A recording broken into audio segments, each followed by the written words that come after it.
¿Qué tal? ¿Cómo están? Muy buenas tardes. Bienvenidos a Momentos Paleloca. La verdad, hoy estamos de manteles largos. Hoy va a ser un gran programa.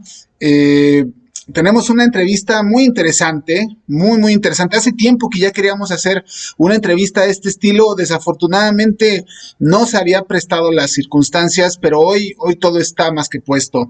Y la realidad es que más jugadores como él deberían de llegar a nuestro fútbol americano profesional para hacer que el nivel se levante. Hoy vamos a platicar con Ian Marouf. Él es tackle defensivo o rusher del equipo de los Osos de la Liga Profesional de Fútbol Americano LFA. Y para mí va a ser un gusto platicar con él y un honor. Vamos a hacer la entrevista en inglés probándonos, así que vamos a privilegiar ahí en temas de lenguaje, sobre todo porque si empezamos a traducir, va a ser muy lento, ¿no? Y nos vamos a demorar mucho tiempo.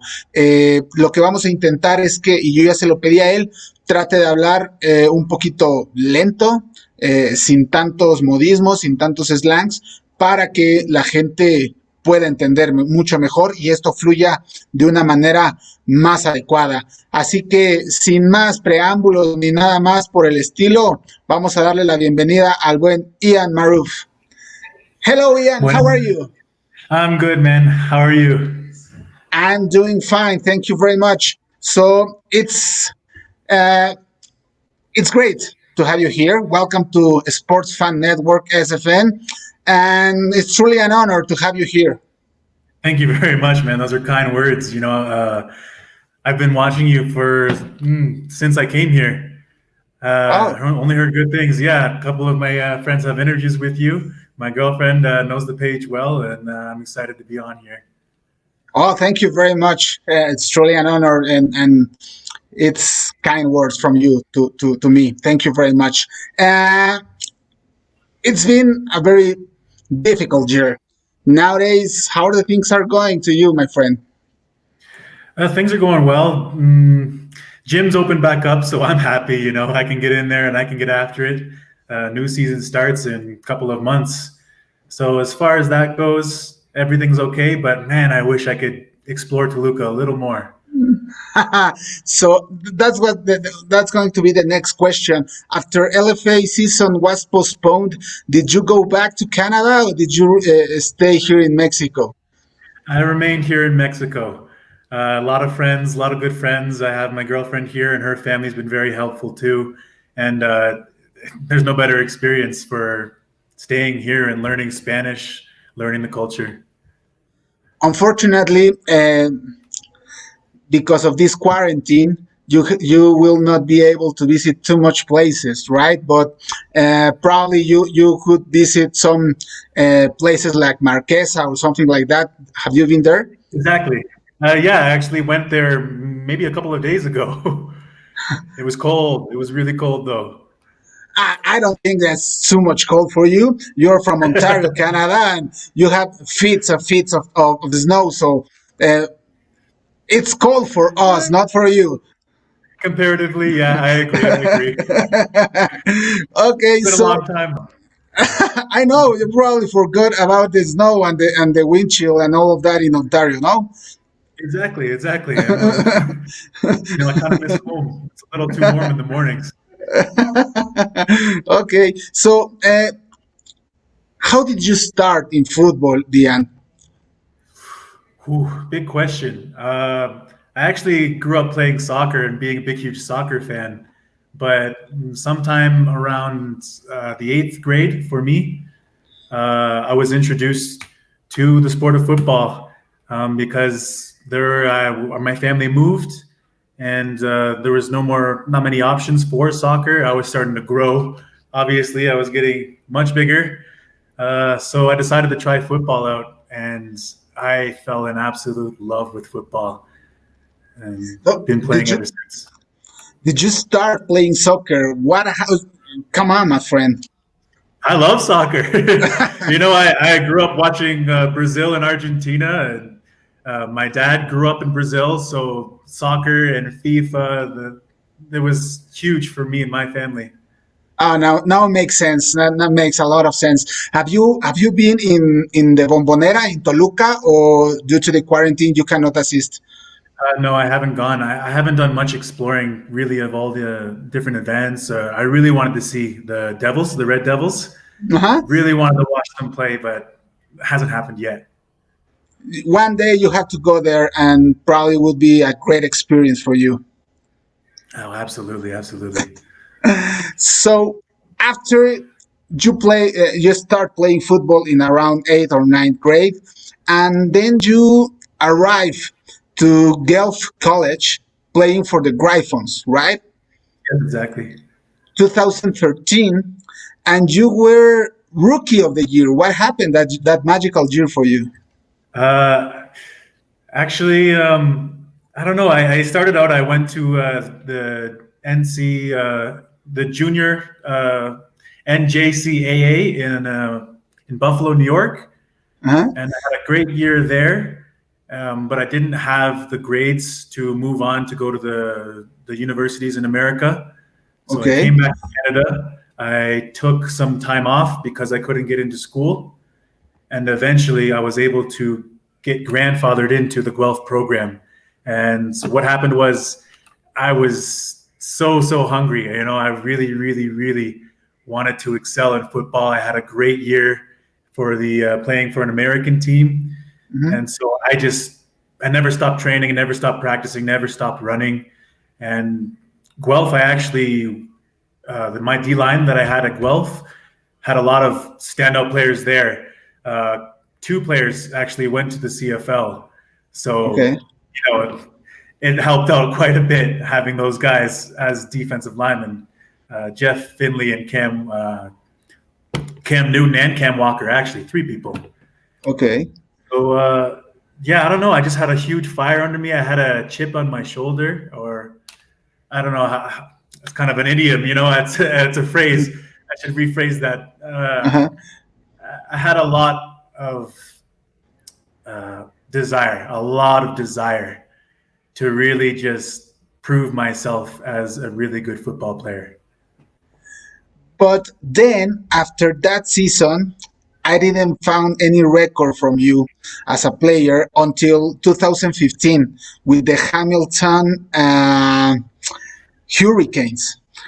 Yes, What happened? What happened there? good research, man. Good research. I gotta congratulate you on your homework. It's pretty hard to dig up. Pretty hard to dig up.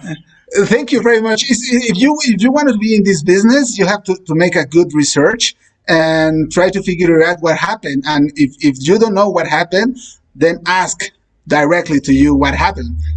Well, you're definitely really good at your job, so I'll just get into it.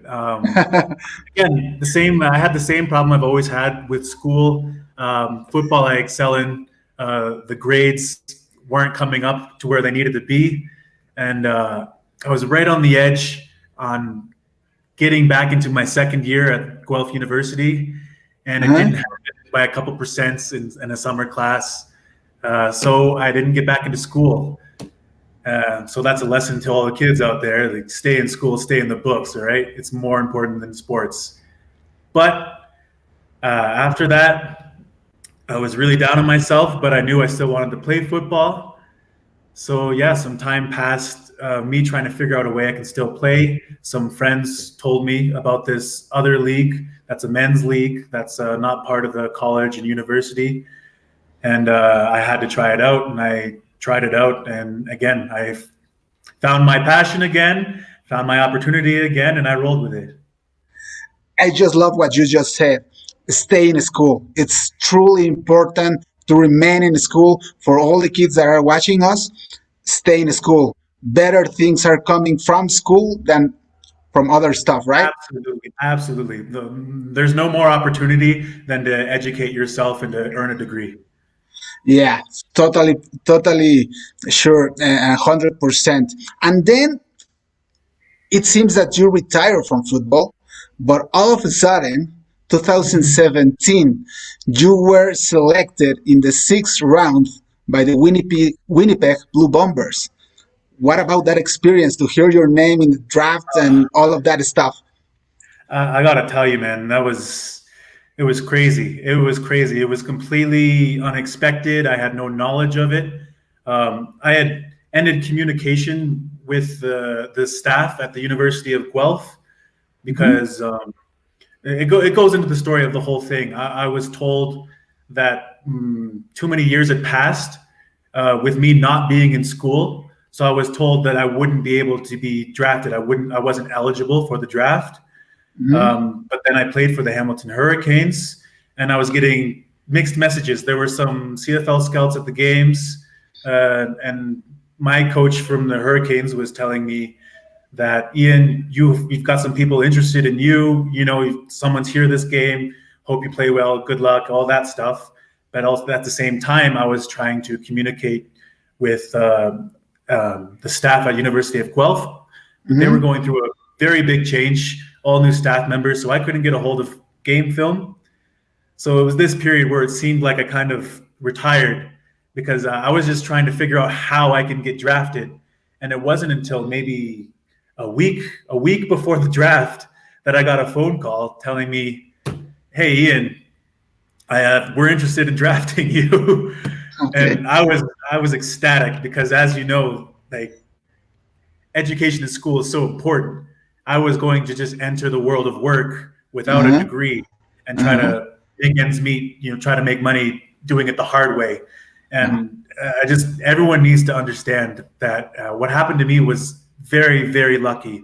I was fortunate enough to have great parents, great Mm-hmm. friends, and great coaches show me and teach me how to be a better man, how to be a nice person, and also how to work hard, at least at the things I'm good at working hard at. And that's the only reason. That's the only reason I was able to get drafted. So it was huge for me. It was very huge for me, huge for my family because I didn't have much direction in my life. And thanks to that moment, it it really brought things together, and I've been in football ever since, and I have bigger plans to do more and more plans to go back to school, actually. Good. That sounds perfect for me. So, you heard your name. Well, first of all, great words from you. Thank you very much for the perspective that you gave us in terms of school, in terms of get educated. All of the people must be in that same in the exact same mood that you are talking about. Stay in school, get educated, not do the things do through the hard way. No, Absolutely. it's better to be educated, to have a degree, and then if football gives you the opportunity to play professionally, that's awesome and that's better. But first of all, you have to go to school. And thank you very much for that thoughts here and the Sports Fan Network. It's a broadcast that was born to give to bring all the athlete students, to communicate them, to enhance them, Exactly. so basically, from you hearing that words are absolutely great. Thank you very much. Or Then, exactly, man. then Sorry. you receive that call. You get drafted by the Winnipeg Blue Bombers, and how about that experience in the training camp, in the season, and going through a professional football league? You can see a smile on my face. I can't even stop that from happening. The experience, it's really hard to put into words. It was absolutely amazing because for someone like me, it's very difficult to put the work into school, but very easy to put the work in the weight room, in the field, in the kitchen. So I was ready for a professional lifestyle of sport for many, many years before my name ever got picked. So I was very prepared and I was very excited for it. But again, the reality of the situation was that I really mean it when I say I didn't have direction. So I did let myself get a little too out of shape. I got fatter. I didn't run as much. And, because I was thinking, what the hell am I going to do with my life? I've got to pick things up. I'm a man. I'm not a child. I'm not in high school anymore. I can't be with my parents my whole life. Um, but I was super excited, super ready. So I started training and training and training all day, every single day. And when I arrived, it was like a dream come true. It really, really was. Everything was just so organized, and everyone was there, focused and dialed into work. Everyone knew what needed to be done of them and their teammates. There's no more kind of childish understanding of the game. Everyone is just on a different level. So I absolutely loved it. But because I didn't stay in school and I thought I lost the opportunity for playing football and had to do other things, look for other things, um, I wasn't as in good a shape as I should have been. And that was actually the reason for my injury. While I was training to go to the CFL, I tore my hamstring, and I still got drafted, thank God. But, you know, I let myself go for a little too long since the last time I played, and it got me injured. And it's a real shame because I loved it. I was so ready for it, so ready for it. But you have to work and recover yourself. You have to work to recover yourself, and then go back one day to the CFL for sure. And then you were in the Blue Bombers 2017, 2018. How did you end up in Mexico? What did you heard about the LFA? How the Okay. things work for you? Tell us that story. Okay, so let me backtrack to where I last finished off. So I got injured. Well, actually, Huh? I was fine. I was in training camp.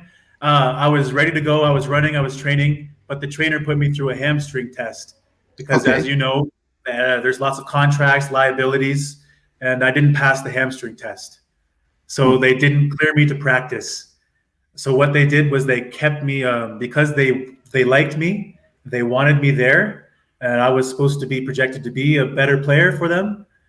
They kept me. They didn't cut me. They kept me for a month, all the way through Hmm. training camp, and then they sat me down and they told me, "Listen, we like you. We really think you're going to do great things for us. Go back home, recover your hamstring, and we'll call you back again for playoffs." And that's what happened. I went home, I recovered my hamstring, and they called me back for playoffs, but the team lost first round of playoffs. So again, missed my opportunity by this much. And so the second year I came back, I signed another 2-year deal with the Blue Bombers, and it was going really well. I positioned myself to be one of the starting or second line to go into the beginning of the season. Boom, just like that, I tore my Achilles tendon. And, it's just another lesson. You got to have that degree to fall back on because football is not for life. You get injured at any moment, it could end at any time, your career. So I got cut from the team then. And that's when I went home. I started working. I started working 9 to 5, actually 9 to 7, every single day, thinking, you know what, I just got to make money. I just got to save up, and I'm going to go into business for myself, teaching other kids about Hmm. the importance of school and also training them in football. That was the plan. And then one day at work, my agent calls me and says, "Listen, are you still interested in playing football?" And I'm like, "Yeah, yes, man, yeah. What do you mean? What do you mean? What do you mean? Talk to me." And he says, "So in Mexico, they have a league. It's called the LFA, and the CFL has made a deal with them a year ago. And this is the second year that the deal will be going on, where they do a supplemental draft for foreign players, Canadian players and American players. But the Canadian players are somewhat people in my position, people that either got cut from teams or people that the CFL isn't sure about, or injured players like myself who they want to see play again before they give another chance." Hmm. And so he told me, I can just tell me that you want to do it. and I can send your name over to the people in the LFA, and we'll see if you get drafted or not. And so I kept on working, super anxious every single day, not sure if I'm going to continue working this very difficult job or if I'm going to be traveling to a new country, learning a new culture, playing football with Mexican people, and that's how I learned about the LFA. And then one day at work, right after work, I got a phone call saying that I got drafted, and then I got a call from Carlos Tostado, general manager or part owner of the team, and he said, "Congratulations, welcome to the team," and the rest is history. That's when I decided I'm coming to Mexico. Wow. So when did you hear about the LFA? Uh, you immediately research something about the level. You probably see highlights. What did you thought in that time about Mexican football? The honest truth, I had no idea that Mexico had the depth of football levels that they've had established for so many years already. Yeah. And so then I start looking, I start digging, I'm researching on Google, I'm looking at the highlights, I'm looking at some game film, some college film. And I'm like starting to get really excited because, oh man, in my head, I'm like a kid again. Yes, I get to find a new league. It's a professional league. Everything is legit. The people there are not college athletes. They're not high school athletes. They're there to be professionals. So it was only excitement. And just looking at the highlights, I thought, okay, I'm ready. It's time to get back into the game, see what I can still give, because I still want to give to the game of football. I still want to be a part of it. Have you, before that or during that research time, did you heard about the Mexican players playing at the CFL, or did you know anything about them? I didn't know anything about it until I was told on the phone. And again, I started researching, and then I started hearing, this player went here, that player went there. Some players go to the NFL, some players go to the CFL, and then I spoke with my agent more and more, and he's telling me, yeah, like it's a legit thing. There's lots of talent down there. There's lots of guys getting moved up to go play for different leagues, and you can do that too. If you're not done playing football, this is the best route to go. And so I had to do it. So you receive your ticket and you fly directly to Mexico City or directly to Toluca? Yeah, directly to Mexico City. And let me tell you, man, I had visited Mexico maybe 3 or 4 times as a child with Uh-huh. vacation as a tourist, right? Yeah. The Chichen Itza, Cancun. So obviously it's not the real Mexico, it's the tourist zones. And Yeah. so when I hear the Toluca drafted you, and I'm thinking, okay, where is Toluca? What is Toluca? And so I'm looking up and I'm saying, oh, it's like the highest altitude that you could play in North America. And I Yeah. started like, oh man, like I don't know if I'm ready to for my lungs to breathe that mountain air. I'm going to be out of shape. I'm going to look pretty bad in front of the Mexican players. But yeah, I flew in straight to Mexico City, and then I got a shuttle to Toluca.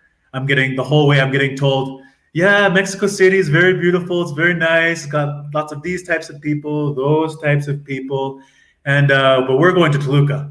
And I'm sitting there like, what's wrong with Toluca? And he's like, oh, nothing's wrong with Toluca, but it's cold. It's cold. I think you're a tourist. You're gonna think that it's like Cancun. It's super hot, very humid, and sunshine all day. And I'm like, oh yeah, it's Mexico. No, it's just gonna be very nice, very hot. And he said, no, man, Toluca is gonna be cold. It's gonna be real cold. So that was the only real surprise, is that Toluca's high up in the mountains and the weather's crazy here. Yeah, yeah, for sure. You you were part of very good foreign players that Osos brought to Mexico. I believe um, the best foreigner um players as a team, as a four package players to that came to Mexico. I thought I'm truly convinced that you for the Osos are the best. Crandall. right? There Yes. is Donovan Hayden, the fastest linebacker in the Hayden, LFA, and Dominic Carson. Where are they? right now? Yeah, right now. Well, first of all, I mean, thank you for saying that. You know, that's a huge compliment. There's a lot of teams out there that have foreign players, so thank you very much for that. But where are they right now? They're back in America. I've seen their Instagram stories and their Facebook. They're still working hard at it. They're still training. Unfortunately, the season ended, but I'm not sure where they're going to end up for next Mm-hmm. year.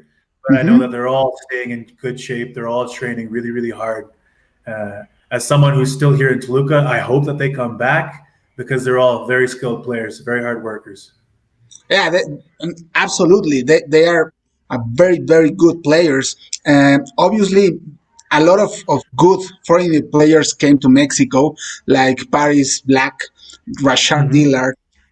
But I think as a group, and I have to mention it again, Osos brought the best four Americans, or for the best four foreign players here. And then you complement a very good defensive line with Oh Tyson yes, Lopez and Paniagua. I think it's one of the best D lines in the LFA. What are your thoughts about absolutely. your thoughts about your teammates? I love those guys. You know, it makes me smile again hearing those names. I had one really good game where I kind of tied a record, and the all I keep saying to people that ask about that is, you got to look at the D line, man. We had a great D line. Humberto Paniagua. Sorry, Penny, if I pronounce your name incorrectly. I'm trying my best. Uh, but he's a real talent. You know, he's a real talent. And again, Tyson Lopez has a history going to the NFL. Um, One of the oldest players still playing, and he's still doing well. He's still doing his job.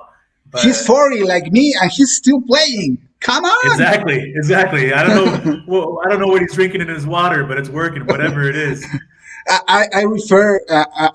I'm always call him the legend. No, he's truly a legend. The guy. He's my age.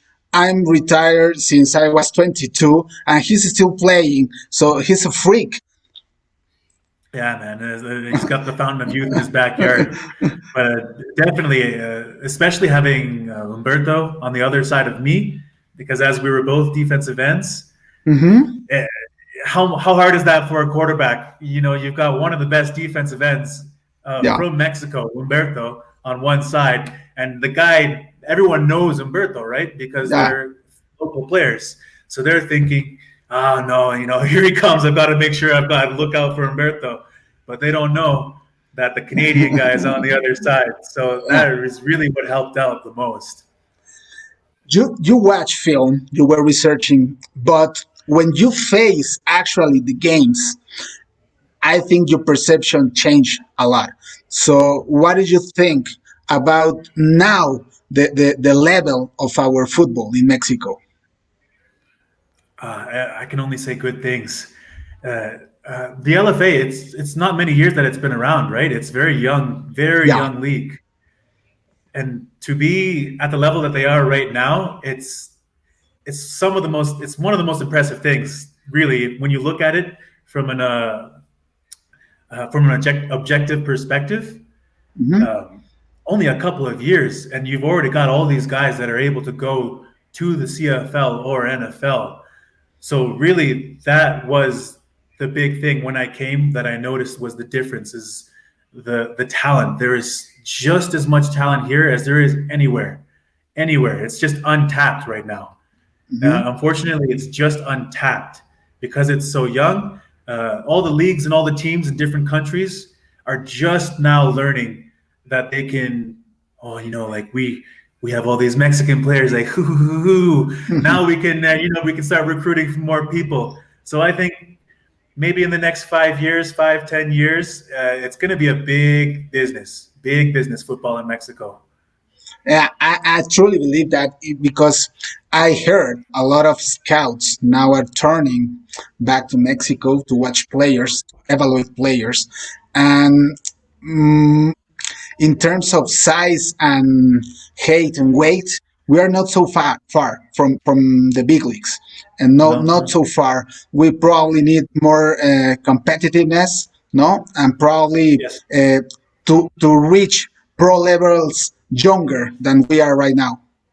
Exactly. You said that best actually. The more time I spend here, the more I realize that there's so many children and younger athletes that want to they want to play, they want to learn, they want to compete, but there's just not that much opportunity to find teams that will stay active for years and years and years, and they don't have to worry about the team losing money or something, or maybe it's difficult for them to travel to where they need to go.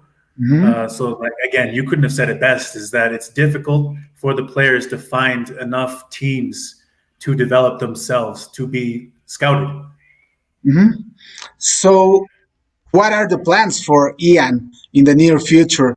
Play 2021 in the LFA and then go back to the CFL, or that's enough for you? Oh, It's tell us your plans. a little more complicated than that. I will simplify it by saying I do want to go back to the CFL, but I am trying to open a business here in Mexico to prepare myself to stay here. Uh, and also, it's a business that's transferable to Canada if I go back to Canada. But as for right now, uh, the short term plan is to come back to the Osos, play for Osos, and I'm also developing a business to again train the kids, the younger players, and to record everything, to track all the progress, so that we can start building a developmental program for these young players to not only play in the LFA but also to be scouted to move on to the CFL or NFL or even just the college university level here in Mexico. So hopefully that will take off. The quarantines kind of stop that from happening, but I'm whispering with a few people here and there to try and make it happen. Ah, that sounds perfect, and I truly believe that we need that kind of training or conditioning for our kids. I believe that there's you have to prepare for football, but first you have to be an athlete. You're not have to specialize so young in football. First, you have to develop your body into an athlete, and then uh, Exactly. polish and train for a football. What do you think about it? I think absolutely right. You're absolutely right. The whole point of what I want to do in the future is that it's polish the players and give younger players uh, the environment, the opportunity to be to see and understand and work in an environment that's like a professional team. Um, it's going to be affordable. It's going to be very strict. There's going to be no excuses allowed, that kind of environment, and there's going to be also some professional players to help out so that they can also communicate with the children and feel more at home with someone, because I'm a foreign guy. I can't relate that well. So hopefully someone who's in the LFA now Mm-hmm. um, can be a part of it, and together we'll help these kids really, really polish their skills and move on to the next level. My college coach once told me that discipline is not negotiable. So we have to start from there. Discipline is not negotiable. Okay? What do you think about Exactly. it? There's no better way of saying it, man. If if we're training and you come 10, 20 minutes late, it's not I'm sorry. All right, let's go. No, no, no. The whole team is responsible for that kind of behavior. Everyone's got to learn. If you want to be a successful football team, everyone's got to be held accountable. Everyone's got to learn to work and make up for their mistakes as a team, not as an individual. No one is above anyone else. It doesn't matter if you're taking a bus, driving a car, or riding a bicycle. Everyone's got to be held accountable. Yeah, for sure. And with that business, you have plenty of players and athletes in Toluca. It's one of the best cities in terms of football here in Mexico. Probably the third or the fourth city in terms of importance for football in Mexico. What do you think about it? I'm just learning. Really, I'm just learning. I'm still a student of the culture here. It wasn't until a couple of months ago that I heard about the FAM team here in Mm-hmm, Toluca as well, and mm-hmm, I got to go to a couple of different schools. UAM, Siglio 21, the Linces. mm-hmm. A lot of the local teams. The Fantasmas also. Yeah, Phantasmas, exactly. Yeah, I'm Okay. just I'm just talking to people and trying to absorb as much as I can to learn about football in this city. Unfortunately, the quarantine stops too many things, and Uh, you could probably watch in the next year uh, youth football, which is pretty good level in Toluca, and also college football. Uh, you you had to watch college football in Mexico. It's gonna be Absolutely. great for you. Oh man, I was so disappointed when I found out that the college season was canceled and I wasn't going to be able to watch because I had honestly watched a couple games on YouTube. A lot of my teammates have played for a lot of these local teams, and they tell me about the experience. It just hurt, man. It hurt. It really hurt. I was so excited to watch those. Yeah, it hurts. It hurts a lot, but health is the most important thing right now. We have to remain health, and we have to move on. There's no other thing that we cannot do to take care of ourselves and move on. Yeah, I agree, man. I agree. We gotta make do with what we have. Usually, my last part of the interviews are one section that calls uh, hitch pass. You know what is a hitch pass? You know? Mhm. Okay. So I'm gonna say thought, an idea, and or whatever, or a name, Sounds like and fun. yeah, and you have to answer with the first thing that it comes to your mind or to your heart. Okay. Okay, okay. Give me 1 second. I need a swig of water. Okay. Okay. Ugh. Let's go. Let's do this. Okay, let's do this. We're going to send a small video and then we come back. Okay, okay.